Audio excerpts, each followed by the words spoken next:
श्रीमान जेपी नड्डा जी के नेतृत्व में भारतीय जनता पार्टी के कार्यकर्ताओं ने जो परिश्रम किया है, उसकी खुशबू आज हम चारों तरफ अनुभव कर रहे हैं।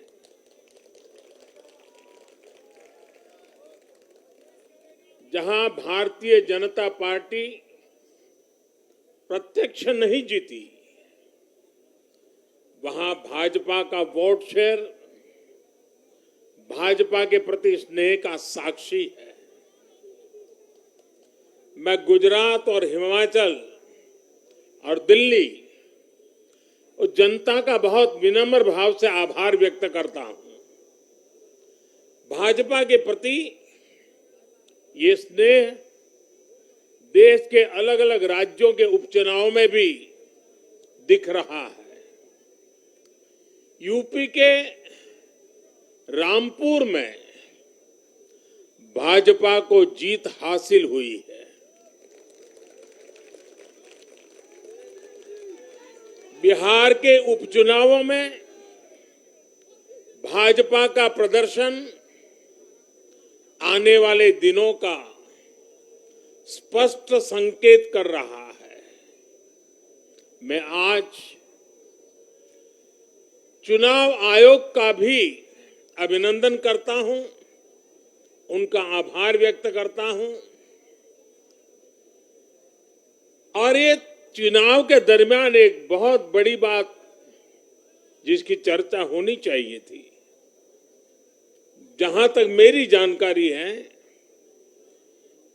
एक भी पोलिंग बूथ में रीपोलिंग करवाने की नौबत नहीं आई है।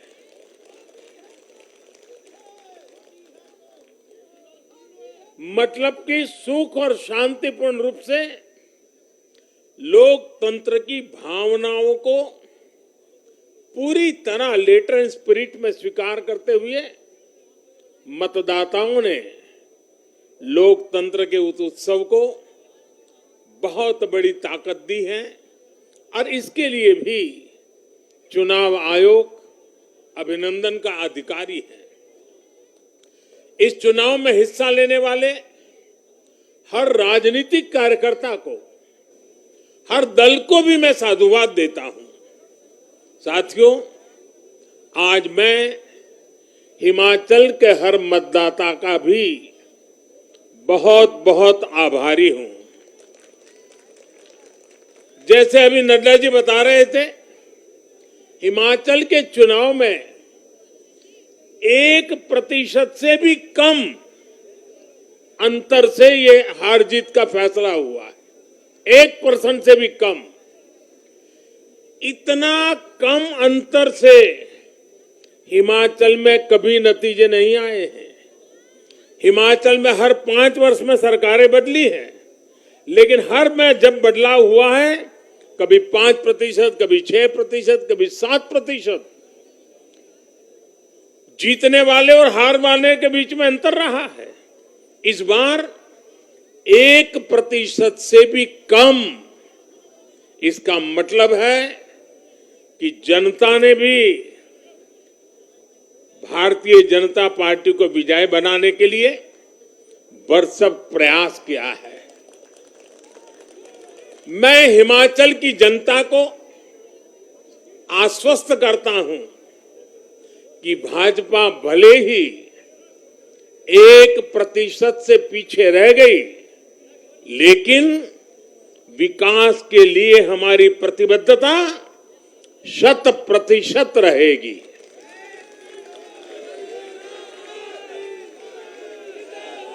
हिमाचल से जुड़े हर विषय को हम पूरी मजबूती से उठाएंगे और केंद्र सरकार के द्वारा हिमाचल की प्रगति का जो उसका हक है, उसमें भी कभी हम कमी नहीं आने देंगे। अभी जो मैंने दिल्ली का वर्णन सुना कि किस प्रकार से दिल्ली कॉरपोरेशन को विफल करने के इरादे से जनता के साथ धोखा किया गया, ये काम हम नहीं करते हैं। हम हिमाचल की प्रगति के लिए भी भारत सरकार की प्रतिबद्धता वैसी ही बनी रहेगी। साथियों, बीजेपी को मिला जन समर्थन इसलिए भी महत्वपूर्ण है क्योंकि ये ऐसे समय में आया है जब भारत अमृत काल में प्रवेश कर चुका है। ये दिखाता है कि आने वाले 25 साल सिर्फ और सिर्फ विकास की राजनीति के ही है। भाजपा को मिला जन समर्थन नए भारत की आकांक्षाओं का प्रतिबिंब है। भाजपा को मिला जन समर्थन भारत के युवाओं की युवा सोच का प्रकटीकरण है। भाजपा को मिला जन समर्थन गरीब, दलित, वंचित, पिछड़े, शोषित, आदिवासियों के सशक्तिकरण के लिए है। लोगों ने भाजपा को वोट दिया क्योंकि भाजपा का हर सुविधा को प्रत्येक गरीब, मध्यम वर्गीय परिवार तक जल्द से जल्द पहुंचाना चाहती है। लोगों ने भाजपा को वोट दिया क्योंकि भाजपा देश के हित में बड़े से बड़े और कड़े से कड़े फैसले लेने का दम रखती है।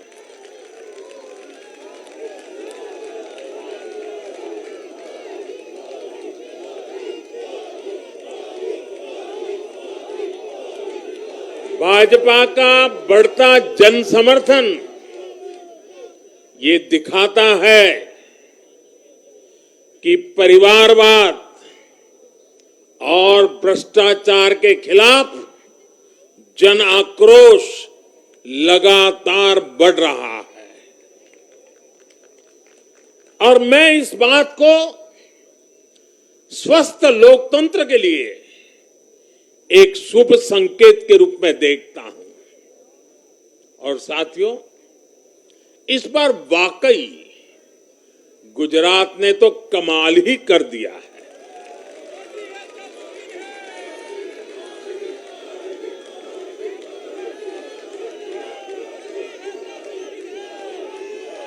मैं नड्डा जी सहित सभी भाजपा कार्यकर्ताओं को बधाई देता हूं और विशेष रूप से मैं गुजरात की जनता को भी नमन करता हूं। चुनावों के दौरान मैंने गुजरात के भाई बहनों और युवाओं से कहा था कि इस बार नरेंद्र का रिकॉर्ड टूटना चाहिए। और मैंने वादा किया था कि भूपेंद्र नरेंद्र का रिकॉर्ड तोड़े, इसलिए नरेंद्र जी जान से मेहनत करेगा।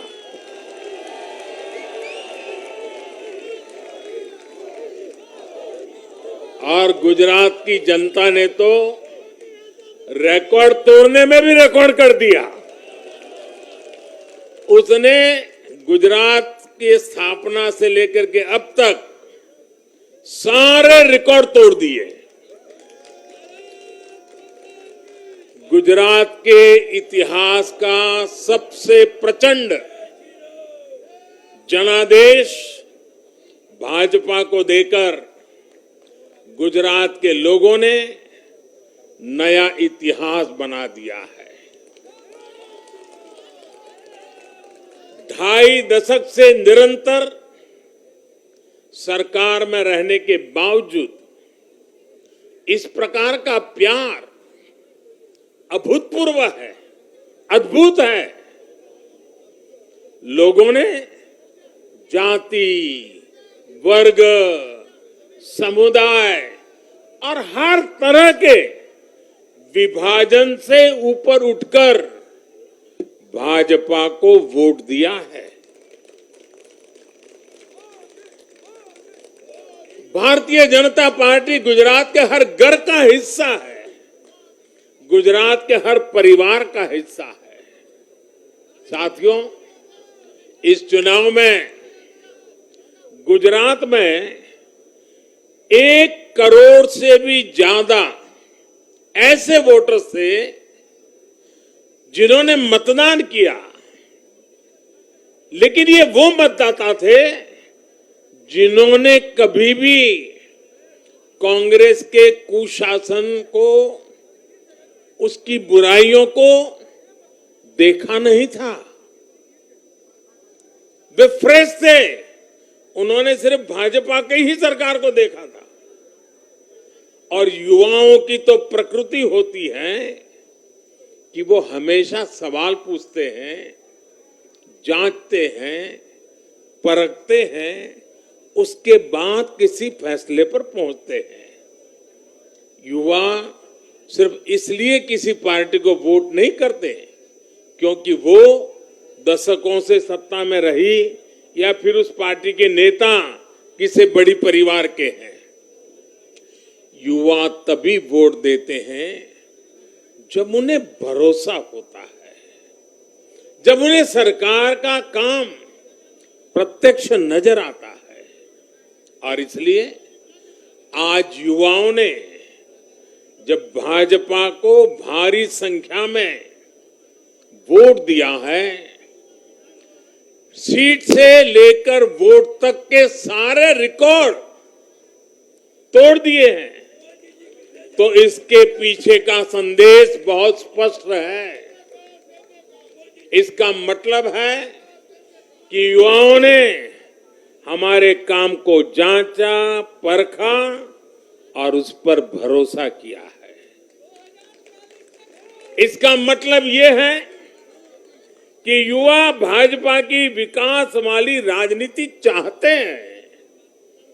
इसका मतलब है कि युवा ना तो जातिवाद के बहकावे में आते हैं, न परिवारवाद के। युवाओं का दिल सिर्फ विजन और विकास से जीत सकते हैं, और भाजपा में विजन भी है और विकास के प्रति प्रतिबद्धता भी है। साथियों, आज एक और बात याद करने वाली है। जब महामारी के घोर संकट के बीच बिहार में चुनाव हुए थे, तो जनता ने भाजपा को भरपूर आशीर्वाद दिया। जब महामारी के संकट से बाहर निकलते हुए असम, यूपी, उत्तराखंड, गोवा, मणिपुर एक के बाद एक चुनावों में जनता ने भारतीय जनता पार्टी को ही चुना। और आज जब भारत विकसित भारत के लक्ष्य की प्राप्ति के लिए आगे बढ़ रहा है, तो भी देश की जनता का भरोसा सिर्फ और सिर्फ भाजपा पर है।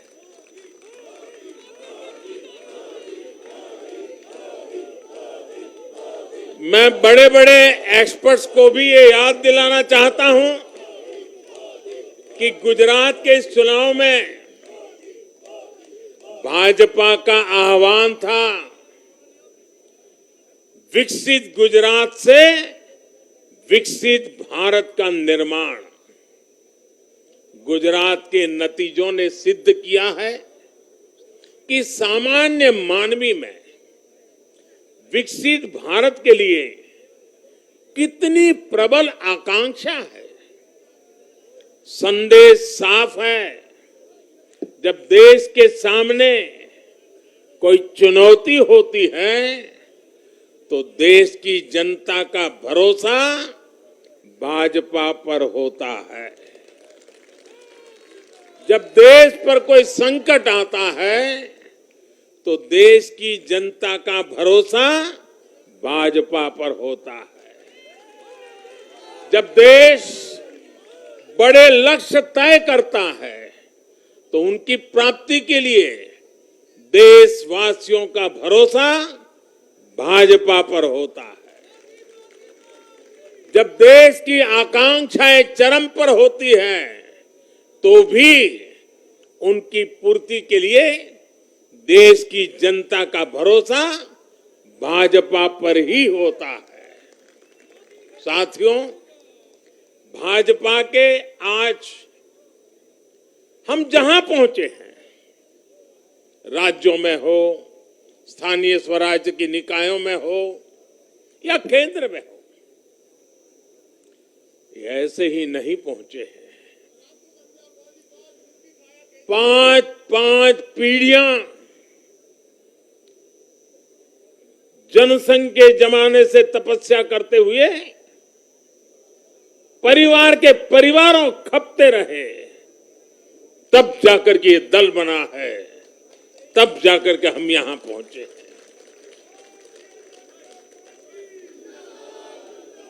भाजपा के लिए लाखों समर्पित कार्यकर्ताओं ने अपना जीवन खपा दिया है।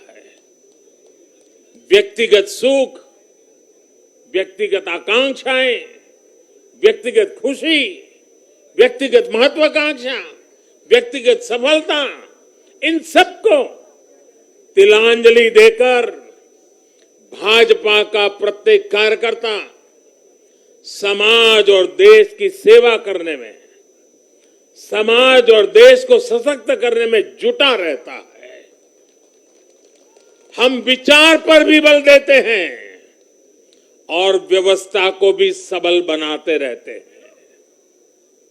भाजपा अपने कार्यकर्ताओं की अथाह संगठन शक्ति पर भरोसा करके ही अपनी रणनीति बनाती है और सफल भी होती है। उतार चढ़ाव भाजपा के राजनीतिक जीवन में भी आए हैं, लेकिन हमने आदर्शों और मूल्यों पर अड़िग रहकर दिखाया है।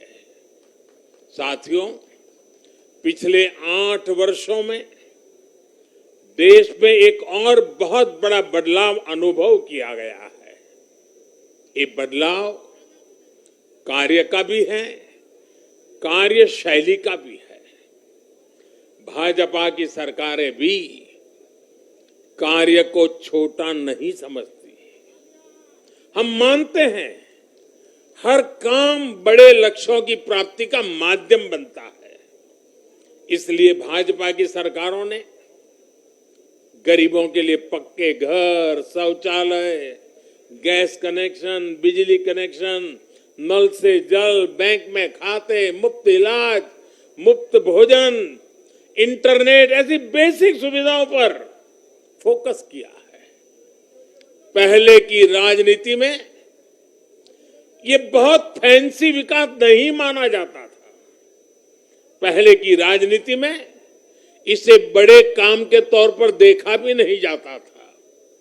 इसलिए आज जो भी सरकारी लाभ है वो हर व्यक्ति, हर क्षेत्र, हर वर्ग जो उसका हकदार है उस तक तेजी से पहुंचने के लिए ईमानदारी से प्रयास किया जाता है। पूरा का पूरा पहुंचे, इसके लिए टेक्नोलॉजी का भी भरपूर उपयोग किया जाता है। किस क्षेत्र, किस वर्ग, किस समुदाय में कितने वोट हैं, इस आधार पर न हम देश चलाते हैं, न राज चलाते हैं, न सरकारें चलाते हैं। और हमें आज इस बदली हुई राजनीति के सकारात्मक नतीजे भी देखने को मिल रहे हैं। आज बड़े बड़े एक्सपर्ट भी ये कह रहे हैं कि भारत में गरीबी कम हो रही है। साथियों, देश ने पिछले 8 वर्षों में गरीब को सशक्त करने के साथ ही गरीब तक मूलभूत सुविधाएं पहुंचाने के साथ ही आधुनिक इंफ्रास्ट्रक्चर पर भी फोकस किया है। रोड हो, रेल हो, एयरपोर्ट्स हो, टनल्स हो, सोलर पावर प्लांट हो, स्टेडियम हो, ऑप्टिकल फाइबर नेटवर्क हो, जो भी हो, सबसे उत्तम हो, सबसे श्रेष्ठ हो, ये आकांक्षा लेकर आज भारत चल रहा है। और साथियों, मैं एक और बात आपको याद दिलाना चाहूंगा। हम सिर्फ घोषणा करने के लिए घोषणा नहीं करते, हम राष्ट्र निर्माण के व्यापक मिशन के लिए निकले हुए लोग हैं। इसलिए सिर्फ 5 वर्ष के राजनीतिक नफा नुकसान को देखते हुए हम कोई भी घोषणा नहीं करते। हमारी हर घोषणा के पीछे एक दूरगामी लक्ष्य होता है, एक रोड मैप होता है। ये बात स्पष्ट है कि देश आज शॉर्टकट नहीं चाहता। देश का मतदाता आज इतना जागरूक है कि क्या उसके हित में है, क्या उसके अहित में है, वो अच्छी तरह जानता है। देश का वोटर जानता है कि शॉर्टकट की राजनीति का कितना बड़ा नुकसान देश को उठाना पड़ेगा। आज देश में कोई संशय नहीं कि अगर देश रहेगा, देश समृद्ध होगा, तो सबकी समृद्धि तय है।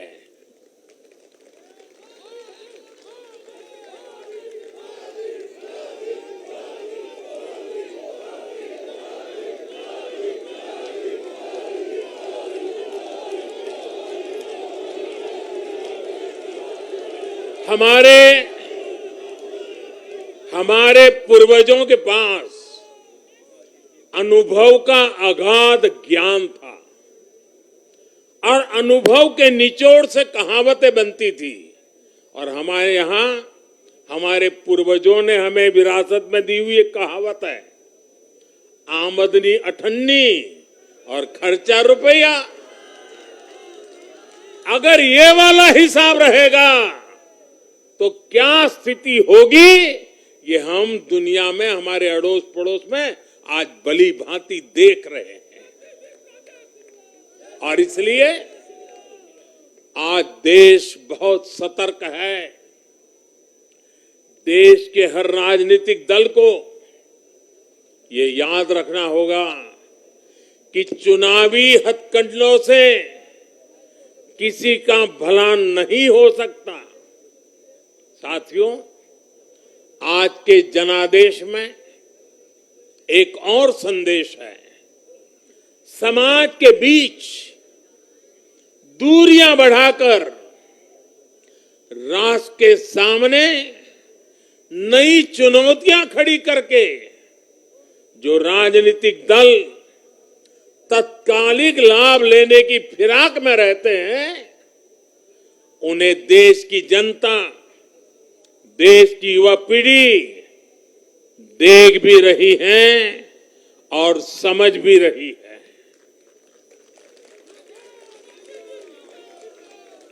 भारत का भविष्य फॉल्ट लाइंस को बढ़ा करके नहीं, फॉल्ट लाइंस को गिरा कर ही उज्जवल बनेगा।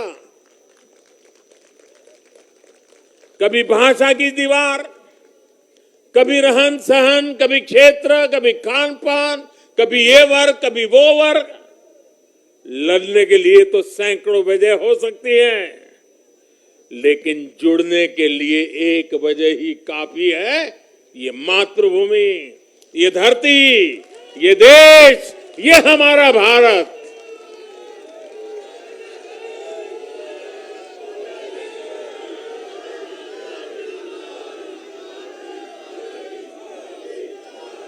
जीने के लिए और मरने के लिए इससे बड़ी वजह कोई और नहीं हो सकती। इसलिए हमें देश प्रथम, इंडिया फर्स्ट की भावना के साथ आगे बढ़ना है। साथियों, मुझे खुशी है कि आज भारत के गांव हो या शहर, गरीब हो या मिडिल क्लास, किसान हो या श्रमिक, सभी की पहली पसंद भाजपा है।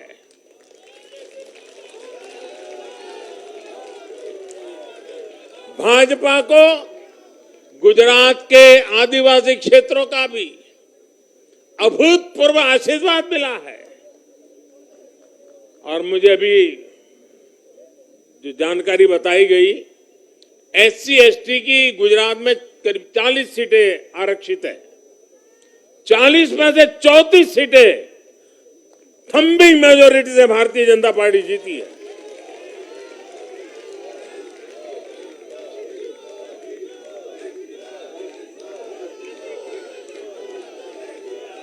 आज आदिवासी भाजपा को अपनी आवाज मान रहे हैं। आज भाजपा को आदिवासी समुदाय का जबरदस्त समर्थन मिल रहा है।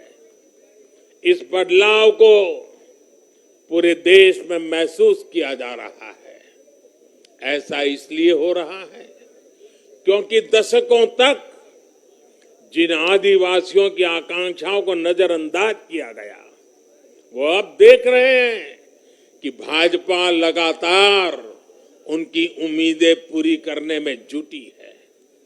ये भाजपा ही है जिसके प्रयासों से देश को पहली आदिवासी राष्ट्रपति मिली है। ये भाजपा ही है जिसने आदिवासी कल्याण के लिए बजट बढ़ाया और आदिवासी क्षेत्रों में विकास को रफ्तार दी। भाजपा सरकार ने ऐसे अनेक कदम उठाए हैं जिससे आदिवासी समुदाय के लोगों को आर्थिक रूप से मजबूत बनाया जा रहा है। देश भर में आदिवासी स्वतंत्रता सेनानियों के म्यूजियम बनाकर भाजपा आजादी के उन वीर योद्धाओं को सम्मान दे रही है। भगवान बिरसा मुंडा के जन्मदिन को भाजपा सरकार में ही जनजातीय गौरव दिवस घोषित किया गया है। हमारे इन प्रयासों ने आदिवासी युवाओं को उनके स्वाभिमान को ऊंचा किया है। आज भाजपा आदिवासियों को सशक्त करने के लिए हर संभव प्रयास कर रही है। साथियों, आजकल हर चुनाव नतीजों के बाद ये चर्चा भी बहुत होती है कि देश की माताएं, बहनें, बेटियां भाजपा पर इतना आशीर्वाद क्यों बरसाती है।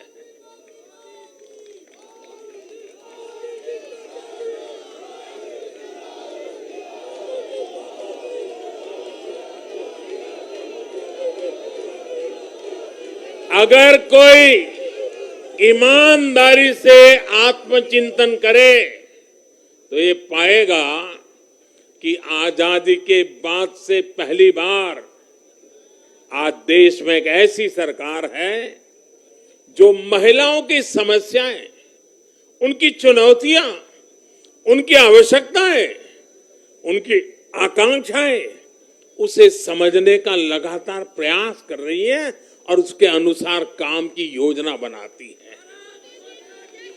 गांव देहात से लेकर शहर तक, घरेलू कार्य में व्यस्त महिला से लेकर स्वरोजगार करने वाली या किसी रोजगार से जुड़ी महिलाओं के लिए जितना भाजपा सरकार ने किया है उतना पहले किसी भी सरकार ने नहीं किया। महिलाओं के लिए पहले की सरकारों के 70 साल के कार्यों की तुलना में भाजपा सरकार के 7-8 साल के कार्य कहीं ज्यादा रहे और इसलिए आज जब भी चुनाव होते हैं तो देश की माताएं, बहनें, बेटियां कमल के निशान का सिर्फ बटन ही नहीं दबाती, उनके हाथों में एक आशीष का भाव होता है, आशीर्वाद का भाव होता है।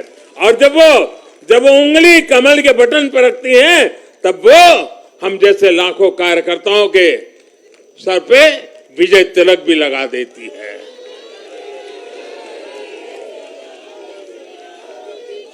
महिलाओं के मुद्दे भाजपा के लिए चुनावी मुद्दे नहीं है, बल्कि भाजपा की हर योजना का वो प्राण तत्व है।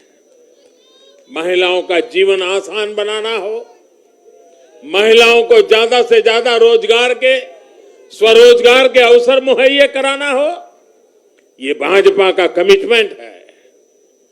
मैं इसे अपनी सरकार का सौभाग्य मानता हूं कि हमें महिला सशक्तिकरण के लिए इतना कुछ करने का मौका देश की जनता ने दिया है। साथियों, आने वाला समय देश के लिए, हम सभी के लिए बहुत महत्वपूर्ण है। सबका साथ, सबका विकास, सबका विश्वास और सबका प्रयास, इस भावना पर आगे बढ़ते हुए हमें विकसित भारत के लिए काम करना है। हमें मिलकर एक दूसरे के साथ काम करना है।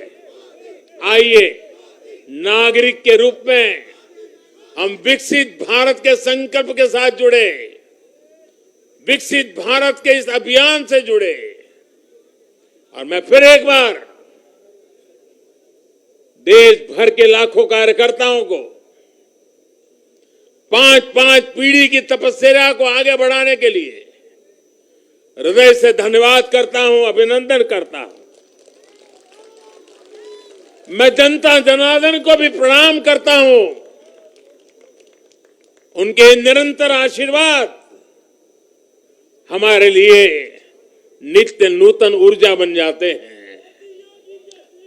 ये निरंतर समर्थन हमें सात्विक भाव से, सेवा भाव से, समर्पण भाव से कार्य करने की शक्ति देता है।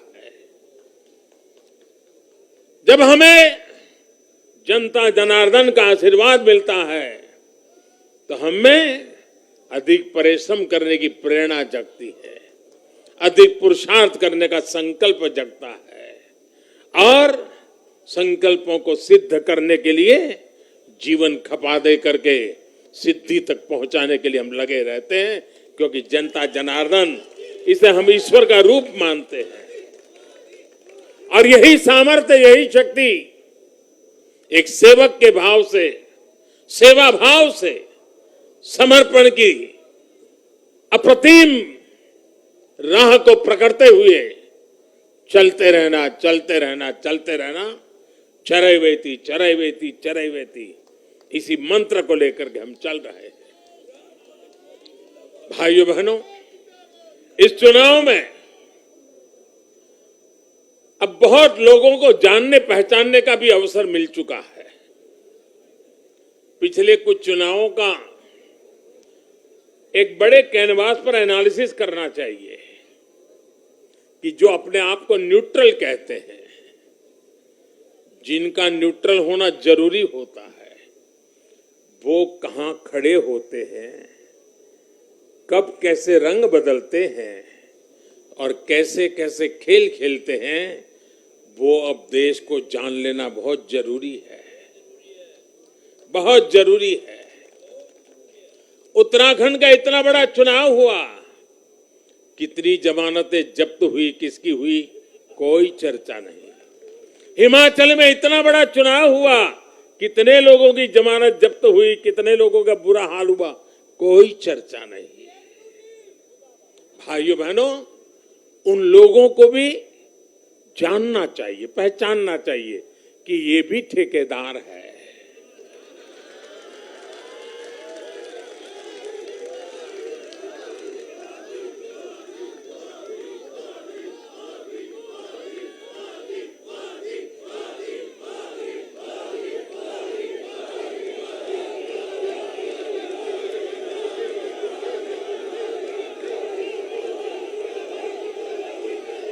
राजनीति में सेवा भाव से